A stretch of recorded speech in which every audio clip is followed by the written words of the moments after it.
How do you look at yourself? Do you like yourself? Do you love yourself? Everything is in the subconscious. This will block your life. This will block the flow of your life. Definitely. Yeah. If you really want to win, you need to train your will.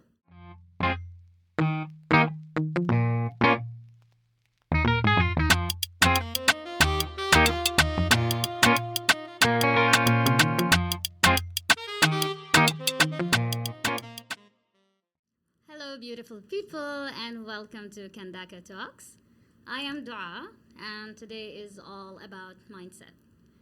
My guest today is the mindset master, the beautiful Jeanette. Welcome on Kandaka Talks. Thanks for having me. Before we talk and discuss this huge topic, I want to know more about your journey. Who is Jeanette? That's a long story. I try to keep it simple. Yes. So, my name is Jeanette Siegel. I am German, and I've always looked for the truth in myself. I always thought like there's more and more and more to myself. I have been a professional dancer. I've been into sports competition a lot. So through that, in my younger age, I was always looking for finding the best version of myself. Yeah, and so this journey led me to when I was working in corporate. In advertising, I was so burned out after a while that I decided, okay, that's it. That I don't want to live that life. So I decided to go traveling. I bought one backpack. And I said, okay, I want to go the furthest away from Germany, which is New Zealand. Okay. So this is where my journey to myself started, really. Yeah. Wow. How old were you? 23 I was. 23 And years old. you took that decision. Let's go to New Zealand. Yeah, I took that decision one day. And I said, that's it. My decision is to leave my corporate job and to explore myself. And I did it with really with my heart, with all my heart. I sold everything, bought one backpack, and I bought a one-way ticket. Wow. So, and then I went So to New great. Zealand, and this is where my journey to myself started. And I started traveling. Okay. Yeah. What did you do in New Zealand? In New Zealand, I did actually, that's quite the opposite from what I did before. I worked on a dairy farm, milking cows, like, can you imagine? Every day,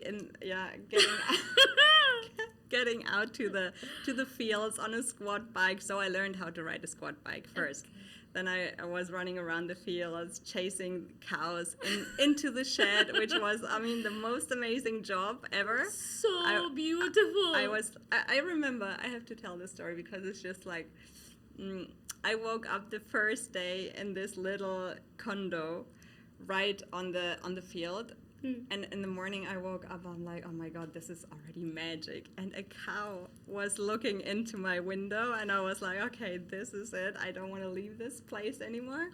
So I thought like, okay, now I'm ready to start my journey. So I was working at this dairy farm for, I think, 4 or 5 months. And then I decided to start traveling. And I traveled all over New Zealand.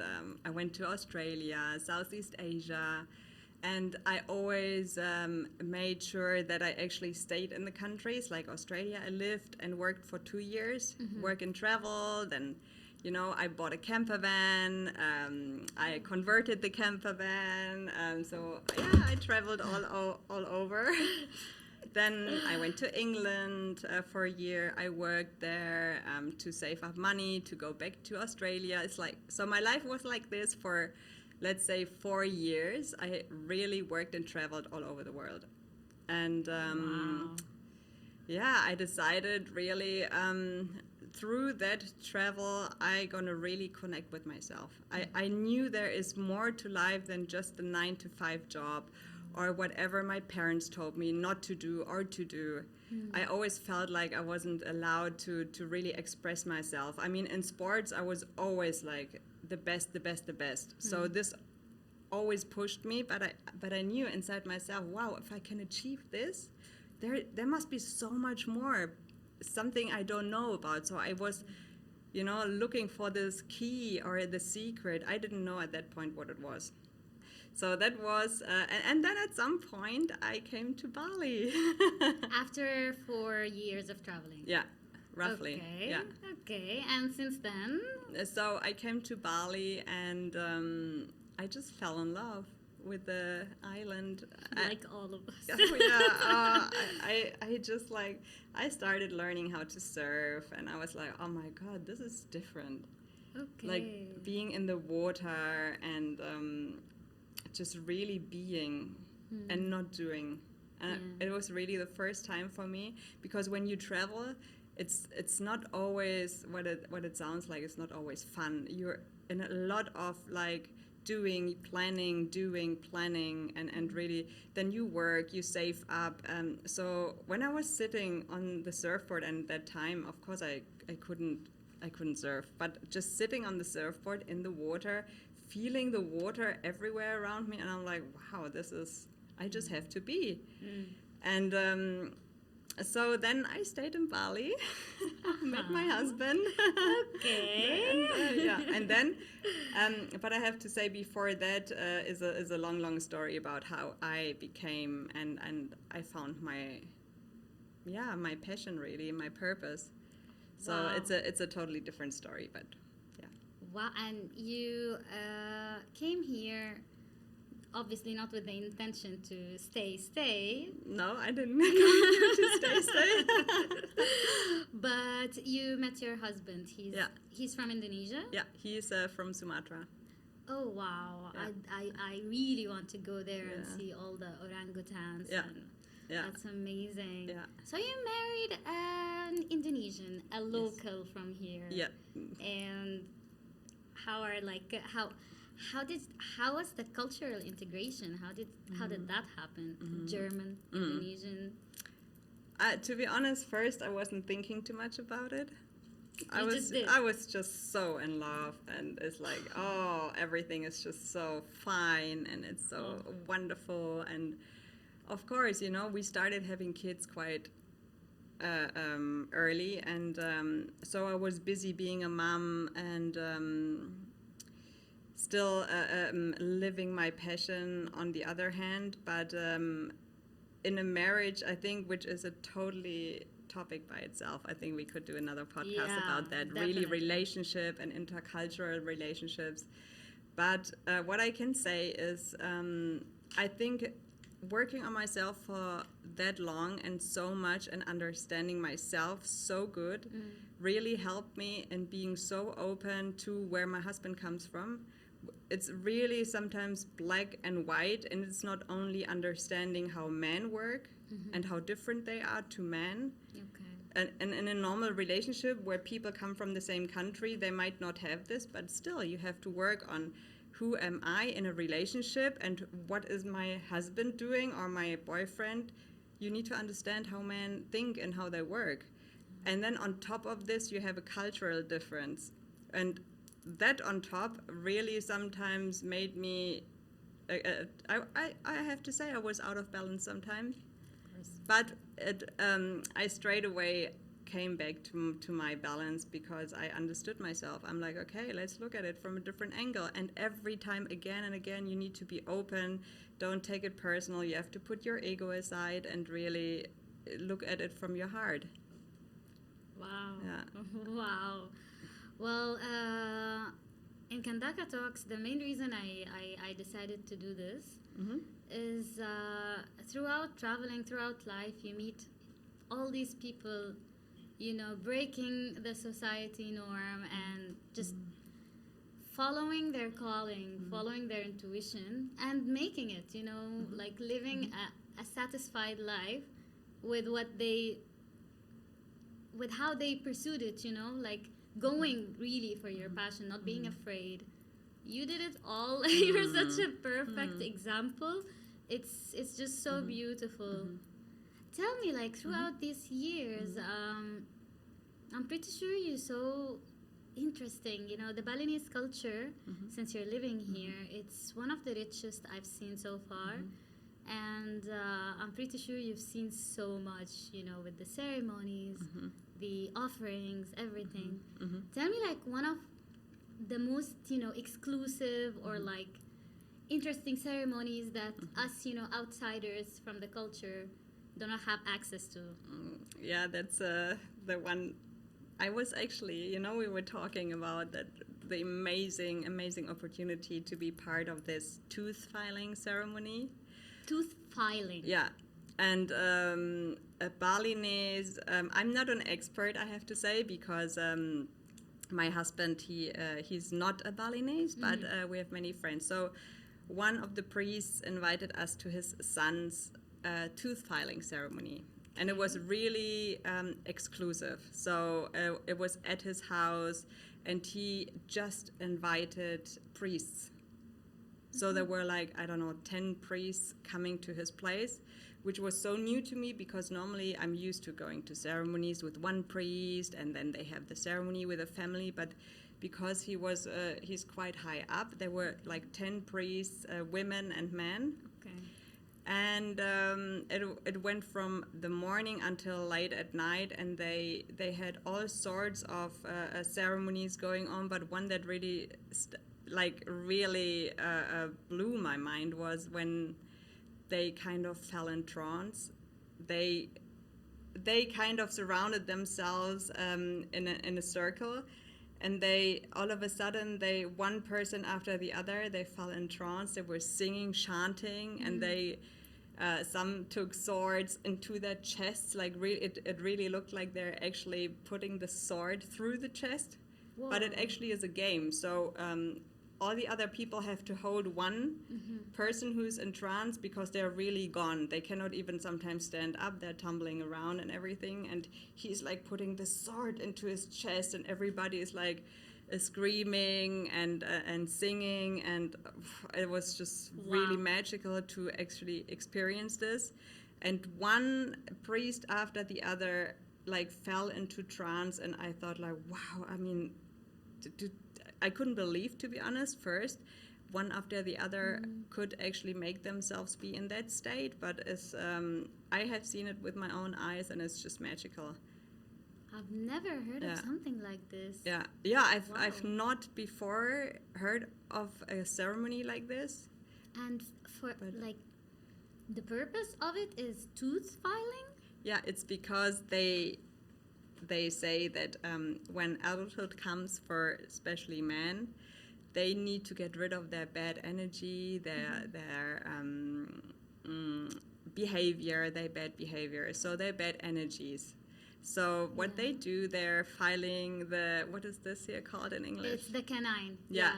The sharp tooth. Yeah, exactly. They're kind of they're actually not doing it. They're just pretending of doing it. Okay. Before, I think they actually did file the tooth, but nowadays they're just pretending filing the tooth, so all the bad, evil energies, they actually go out. Wow. And they can so become a man. Yeah. So interesting. And this practice, it's not carried out in Sumatra? Is it only Balinese? No, it's Balinese, yeah. It's strictly Balinese? Yeah, strictly Balinese. Wow. Yeah, that's and some more magical things happen when you're really getting into the culture, of course. But this was one moment in 15 years that really stays with me. Insane. I can't even imagine. First of all, it's such an honor having the accessibility to a very private, exclusive event like this, and it's insane. Cultures are different, and it's just magnificent,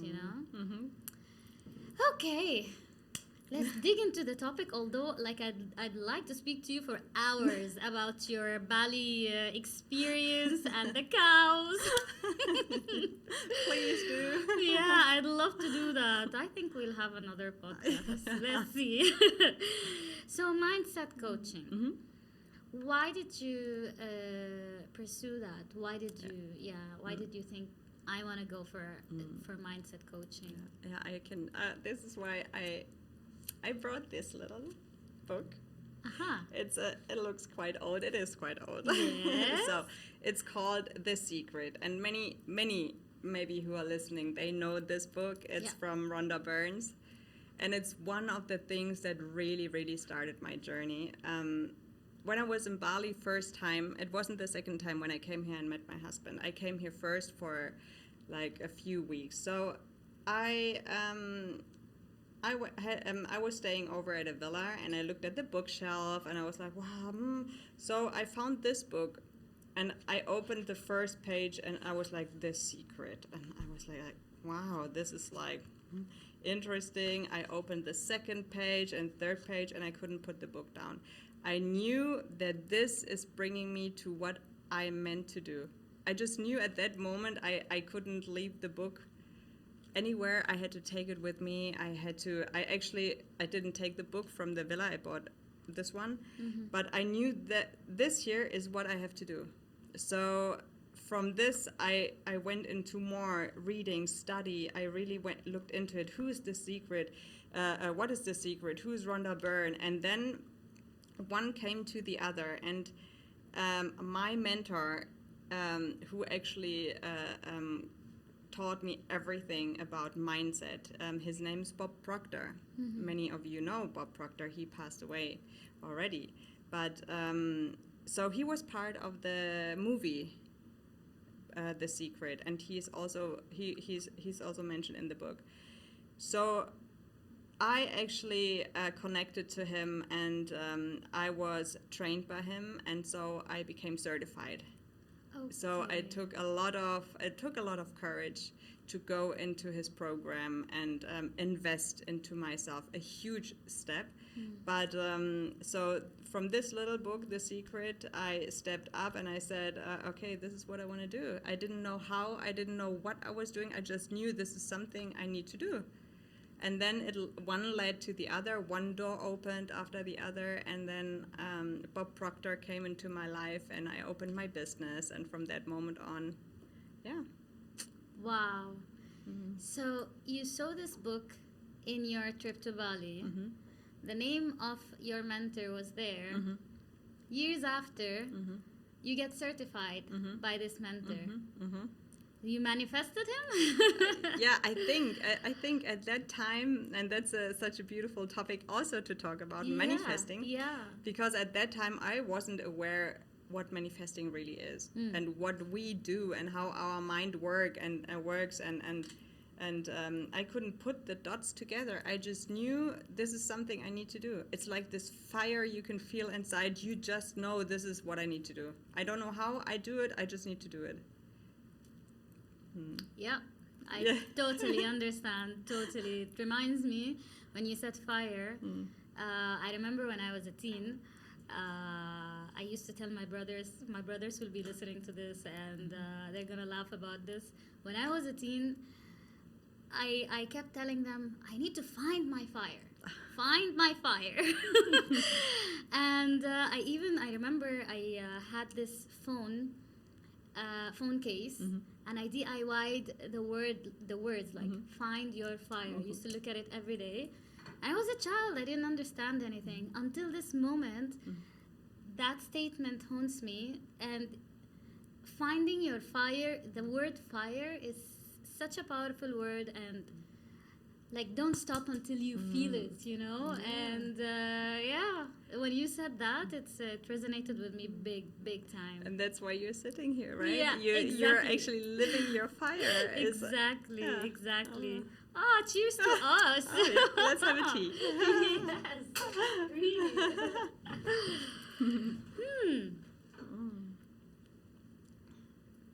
Now, you said something very important. You became certified from your mentor. So, how do you know, or what qualifies a good mindset coach? As you know, we see many examples of people claiming that I'm a mindset coach. A lot of people are claiming that. It's such an intimate relationship with your client or with your patient or whatever the term is, but scammers be scamming. It's a really interesting question. I think because so many people are coaches at the moment. Yeah. I mean, I don't get me wrong, I think it's a great thing that everybody tries to help and raise the vibration and really, really live what they're meant to do. But I think it's also very, very important that you understand when you work with people, you really have a responsibility. So I think everybody who's working as a coach, trainer, or whoever always needs to ask themselves, is what I give of true value? Do I really, really know what I'm talking about? Do I really understand the topic I'm talking about? And I think people use people's pain to make them drawn to them as a coach, or to sell them something. So I think I would be really, really careful of falling into this. I would really look into the person and see what is he saying that makes me feel safe, that makes me feel like, wow, he really knows, or she really knows what she is talking about. Really look into the theory, look into, does it make sense, or do they just use words like, oh, motivation, or you have to find your passion, I can show you how to do that, or do they use topics where you know, wow, they really know what they're talking about. You know? It's also your responsibility, I guess, as a as someone seeking, that kind of coaching, to mindfully select who you're going to deal with. So yeah, I understand. But there's so much more to this, because people I attract are on a specific frequency. So we think on frequencies. Tell me about that. Yeah, maybe I should. Yeah. Maybe I should explain a little bit about please. mindset. So every thought we think manifests our reality. I think you know already a little bit more about this. So so everything comes from our thinking. So this is the theory we basically live off at the moment. And don't get me wrong, maybe in 100 years there's a different theory, but for now this is what we really live off. So everything we think, we create. So whatever you think continuously, this is what you will see in your life. Yeah, so you created me sitting here in the podcast because you were manifesting it on purpose, consciously. Okay. So you being a host of a podcast is your thinking, is your creation, is your reality. So you made this a reality for yourself through your thinking. This is why to visualize things is so important, because through visualization we keep the thought continuously alive and continuously make it a reality until we can really see it. If you can hold it in your mind, you can hold it in your hand. I love that. So, but there is more to it. So every thought sends out a frequency. Yeah? Every thought operates on a different frequency. If you think a positive thought, it's on a higher frequency. If you think a negative thought, it's on a lower frequency. And you can, you're feeling angry, you're feeling dense, you go like, you don't feel good. It's a low vibration. If we think a happy thought like, wow, I'm so excited to be here today, I'm like lightening up, I'm on a really high vibration. So for me, going back to that question, as a coach, I attract clients that are on my frequency, maybe a little bit lower, but in my range. So I don't need to worry about who I attract or not, because I will always attract the right people. Okay. So the people like you, I'm a bit careful with labeling, but people, for example, who just become coaches, they might not have a lot of experience. They are maybe on a lower frequency. Yeah, so they will attract the people on that or lower frequency. But maybe I have to say, you can always look at it from a different angle, because every person in your life is a stepping stone. So as long as the coach or the person that is helping them doesn't do any harm, this is what I mean. You need to make sure you know your responsibility, because you're going into the energy of the other person. True. We are actually manipulating energy all day long.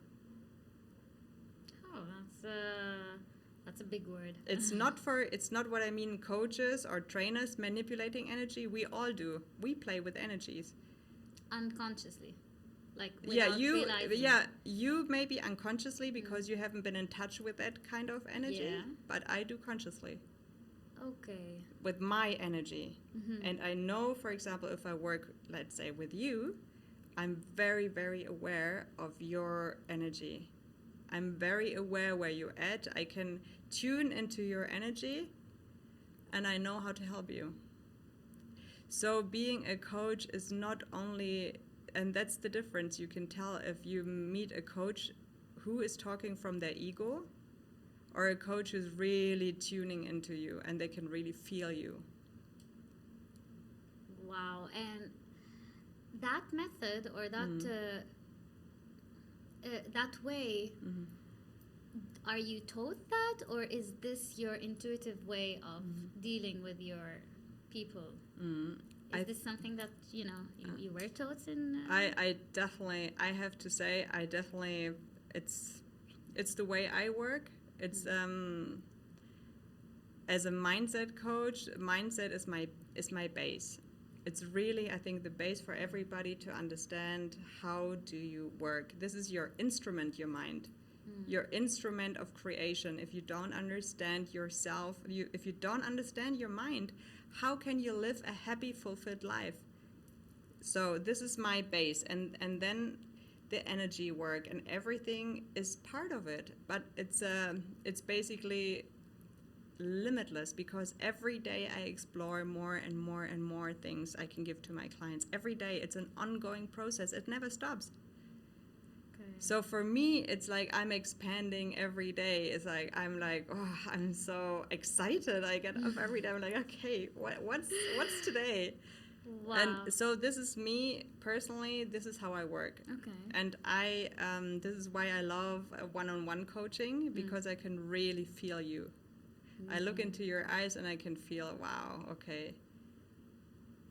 That's definitely, in my opinion, beyond my understanding of mindset coaching. Yeah. It's so interesting. I think I'd love to have a one-on-one with you. And that's the difference. It's the responsibility you have with people. It's not only giving them a book and say, you do your affirmation. Or what trauma do you have? Oh, okay, I can give you that. Because every person is so different, and if you want to help a person, you need to tune into their energy with them. You step away from yourself. It's like, it's not about me at all. It's all about you. And I think many people you see out there come across like, wow, they're still in their ego. They're so consumed about showing who they are, but actually it's not about them. It does not drain you? For me, it's How do you balance it? I don't need to balance it.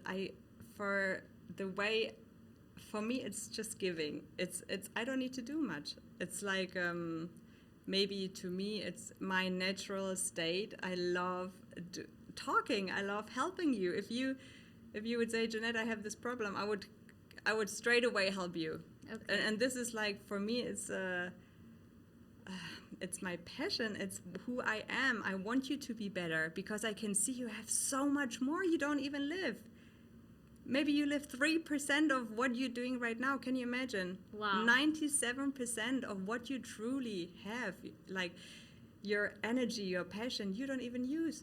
Can you imagine? Yeah. And to unwrap this like an onion. Yeah. I peel you off like an onion until you shine. Maybe, I don't know, if we can make it 40%, that's, my God. Achievement. Definitely. So this is for, I for me, it's like the light is coming out, basically. I mean, to many, it sounds strange. I understand if you're not in touch with all those energy words and stuff. But for me, it's a pleasure. I could do that every day. I see it in your face. And you light up. But I have to say, I also work a lot on myself. Yeah. I do a lot of work on myself. So this, I have to say, and many people maybe don't know, as a coach or like for myself, I'm growing every day, every month, and I've been, for example, to a hypnosis session myself. Okay. Because I said, I have this, I really want to know, I want to get rid of this blockage. So I went to a hypnosis session. It knocked me out. It was so intense. I was sick for 2 days. After that. Yeah, after that, I had to rest my body, really, and listen to it. And it's not really draining, but this is my time I need for myself, my growth. So giving this back to my clients, to everybody else, is like light work for me. The more like part which is sometimes I need rest is when I work on myself. More than when you work with your clients. Totally. Interesting. Yeah. Okay. So how can you help someone find their fire, develop their purpose? How do you do that? It's so hard sometimes. I experienced it, and a lot of people are experiencing it. And this, especially in this time of uncertainty, to like be clear on your goals, setting your goals. More importantly, actually, committing to them. So that's a lot of work to do on a professional level, apart from a spiritual level. A lot of people do not know where to start. They're stuck in something that is not their potential. How do you start? How do you tackle that? First, I purpose finding is such a really, really beautiful topic, because everybody has such a unique gift. More than one, actually, but for me it's not finding your purpose, it's really uncovering it, like the onion we were talking about. You have it inside of you, you just need to put the layers away. And how to do that is, first I would tell my clients, connect to your heart.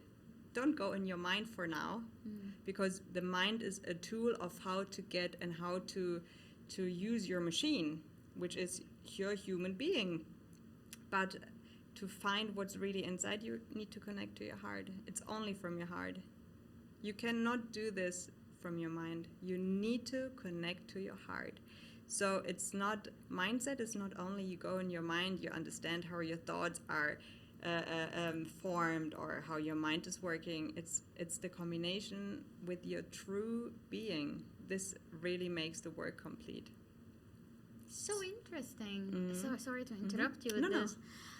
But you're a mindset coach, and you start with the heart. Okay. Yeah. Unexpected. Yeah, but it's all, we are human beings, but we have this physical form, and inside we have a soul. Our spirit wants to live. So if, for example, I would only look at the mind, I would leave out all the other things. It's an intertwine. It's a connection. You're not just this or that. You're everything and more. So for me, it's super important. I connect the soul, your spirit, with yourself. You get in touch with yourself. That's the first thing. So I have. I do like, and it's really, people always think, oh my God, this work, I can't even start doing it because I will. No, it's not. It's easy. Everything is easy. It's so not complicated.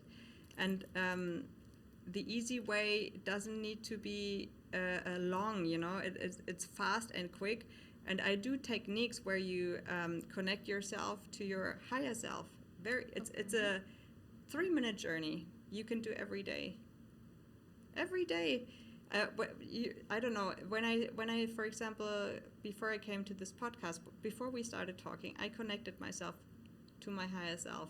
Tell us some hacks. I always do that, because then I'm really in my spirit. I really believe this is like the truth is coming out straight away. Okay. This is how you can connect to yourself, and you leave your ego on the side. And how do you do it? Like what kind of methods? Yeah. What kind of like advice? Obviously, people will need a lot of guidance, but how can they start with, like, what were you doing before we begin? How do you tune in? So you asking me what I actually did? Yeah. I did it's like a short meditation. It's a journey to light. Aha. It's Okay. basically it's not my teaching. This is what somebody taught me. I'm very, very grateful for.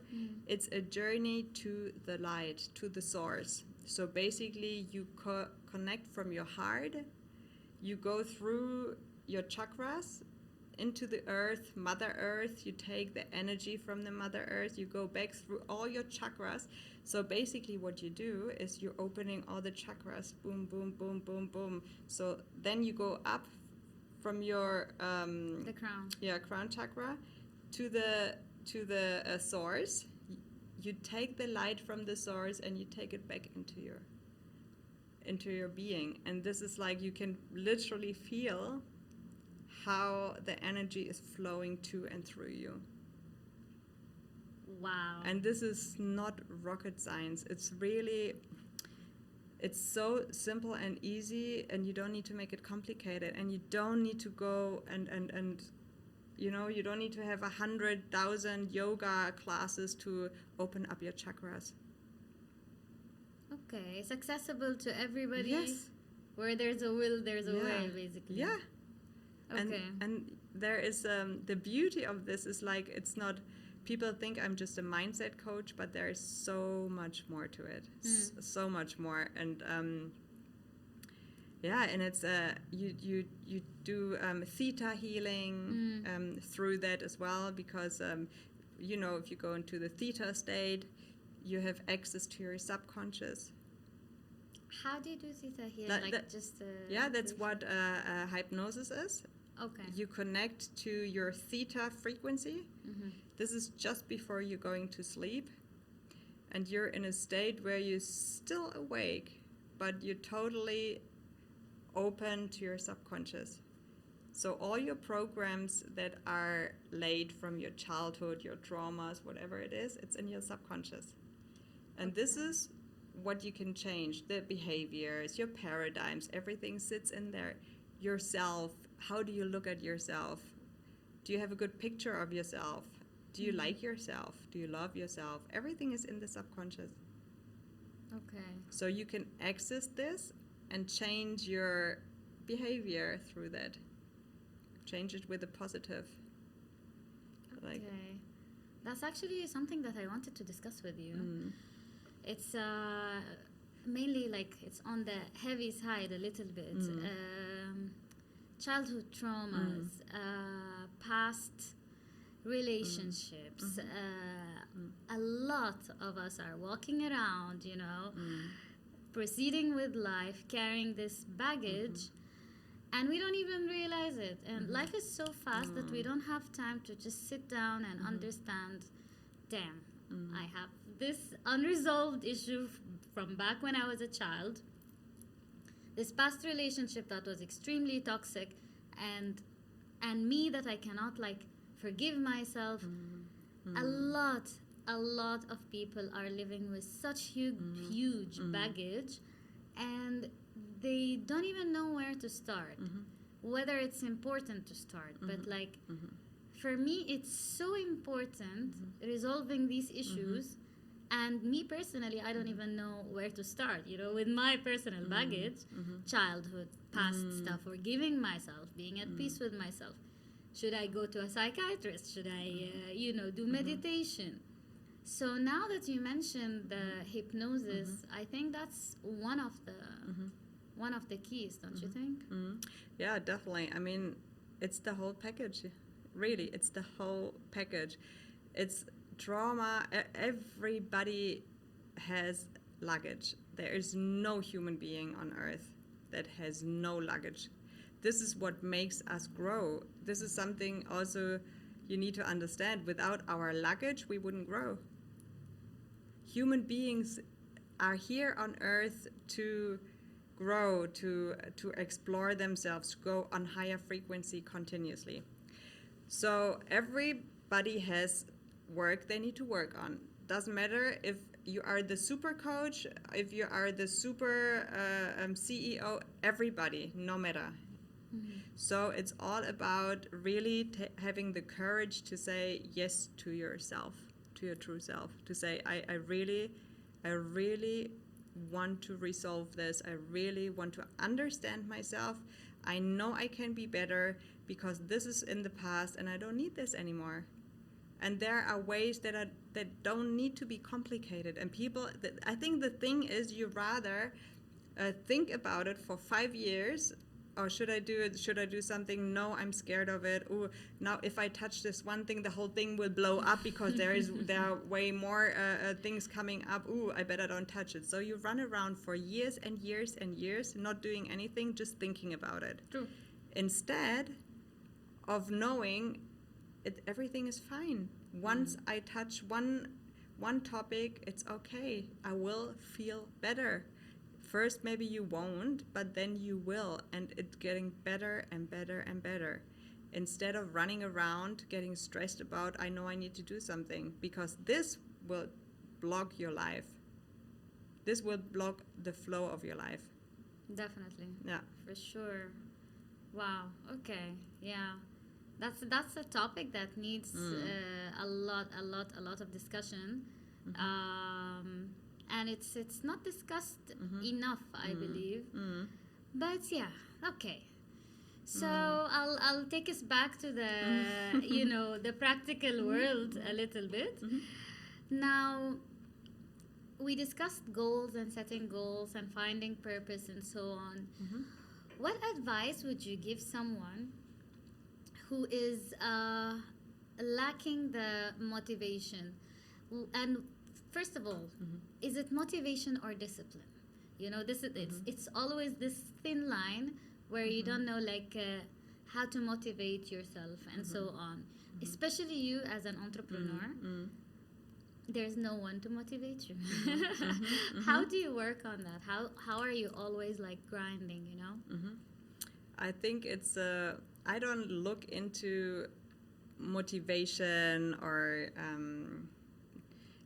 discipline, but I use a different word for it. It's really being accountable for yourself. And it's all about going a step before that and really making sure you're living your purpose. Because if you do live your purpose, trust me, you will get up every day and you can't wait for the day to start. It's like you're jumping out of bed basically and you're like, wow, today I have a podcast. I'm so excited to meet you. And we talk and it's like, wow. And it's like that. Then you don't need the outside motivation, because motivation comes from the outside, always. It's basically not from the inside. From the inside is your purpose actually pulling you towards your goal. And then I think from my work and from my experience, what it is, it's really your will. You need to activate and train your will. It's a muscle. It's a higher faculty, actually, So you have this muscle, it's called a will. It's a mindset work now. And your will make you push through hard times. This is probably what you say discipline would be for you, Your will makes you stay on track. Your will makes you not lose your goal. If you really want to win, you need to train your will, the muscle. And this is why I have to say, this is why it comes in so handy that in my case, I've been in sports competition because I needed to have a strong will. Maybe too strong because I lost myself, but I know I activate my muscle in no time. With the sports, during your sports life. Okay. Never have I thought of will as a muscle, that you need to activate. That's very, very interesting. Yeah. Cool. And I have a lot of questions, how to start activating your will. What do I do? The way my brain functions, I'm a very practical person. I have the notebook and then let's start. How to, 1, 2, 3, these are the steps, and then activating your will muscle. How can you deal with someone? Okay, let's do this. Yeah, let's do this what experiment. is something you want to do, like that's on your list, you always wanted to do, but you had no will, or no discipline of really doing it, like little things. For example, you want to drink celery juice first thing in the morning. That's on your bucket list since 1 year. What is it in your case? In my case, yeah. Well, fitness, yoga especially. Yeah. So what exactly is it you want to do? My goal, or like what I intend to do, is wake up, head to my yoga mat, which I take it with me throughout the travels, and be consistent on having that as my morning routine. I believe a morning routine is so important, how you start your day. So I always picture myself, I'm not a sport person. I've always wanted to be, but that's not how my body works, and I learned to accept that. So I was like, okay, I feel great after like a nice yoga session. And yeah, I don't manage to do that. I fail at that a lot of times. Because I'm like, okay, I wake up, my practical brain is, let's just, shift from the yoga, do something for work, or how about finish this book, and so on. So I always end up not doing anything regarding that. And do you get up at a certain time, or you wake up with the sun and like naturally? No, I used to do that when I lived in the desert a little bit. Blue Lagoon times. That was great. Like I used to sleep when the sun is down, wake up when the sun is up. But now it's I'm not a morning person, so waking up at 9 a.m. is like, wow, achievement. Yeah. So okay, so my advice to you would be, if this is really something you want, is it really something you want? Yes. Yes. Okay. Great. Yes. So then you need to do it for at least 21 days. Starting tomorrow. 21. Yeah, starting tomorrow. Okay. So now this is you being accountable in front of everybody. From tomorrow morning, you get up, and the first thing you do is yoga mat next to you, take your yoga mat out, and you just sit on it. If you don't feel like straight away, okay, I cannot move, just get in the habit sitting on your yoga mat, 5 minutes. Okay. Sitting on it. Don't stress too much about it. Just open it and sit. This activation first thing in the morning, taking your yoga mat, pulling it on the floor, sitting there doing something, that already changes your subconscious after 21 days to 30 something days. So just do that, and without pressure. Really, just like that. You don't need to tell yourself, I need to do yoga or a whole yoga class. Start little. Okay. Because what happens if you start a new habit, we get overwhelmed with all the things we need to do, because there's so much to change all of a sudden. True. But if you tell yourself, okay, first thing in the morning, I sit on my yoga mat every morning, I say a little prayer, and then I go get my coffee. How does that feel? Feels amazing. So if you do that for 21 days, what happens to your system, your subconscious, all of a sudden gets used to this feeling, oh, it's great. I sit on my yoga mat, 5 minutes to myself. Whew, I'm all set up. So you want to have this feeling on and on and on again, and you might get into the habit of doing some yoga poses after that, because it feels so natural and easy, and you're happy about it. Because at the moment, what is holding you back is simply fear. Yeah. It's simply fear, I can't do it, or it's uncomfortable. I need to do many other things, but not my yoga, right? Keep procrastinating. Yeah. So you just find a way around. You know what? I'm gonna try it. Yeah. I am gonna try it tomorrow. Yes. I'll wake up. Yeah. Spread the yoga mat, and I'll sit there for 5 minutes. Yeah. I'll remember you for this. I'll let you know how it goes. Yeah. And this is a decision. Yeah. Done. Yeah. Done. Yeah. I'll keep you posted. Yes, If I will. this actually really works for me, Yeah. you have no idea. I even have it on my vision board, like yoga. I know how it will affect me. Yeah. Because I tried it before, but recently I'm so invested in the practical world that I'm neglecting that completely. So that's great advice. Yeah, thank you for Yeah, that. welcome. Amazing. Now, before we end, I want you to give, like, what you gave me now is just golden and practical. I'm gonna go do it. I want Jeanette to give our audience an advice, a general advice, how to shift your mindset to a positive mindset. You know, what kind of homework you can do practically to try and take your first steps into that road. So yeah. Yeah. Wow. Big this question. Is, okay, I need to wait a second. I really need to think about that. It's a big one. But it's quite simple.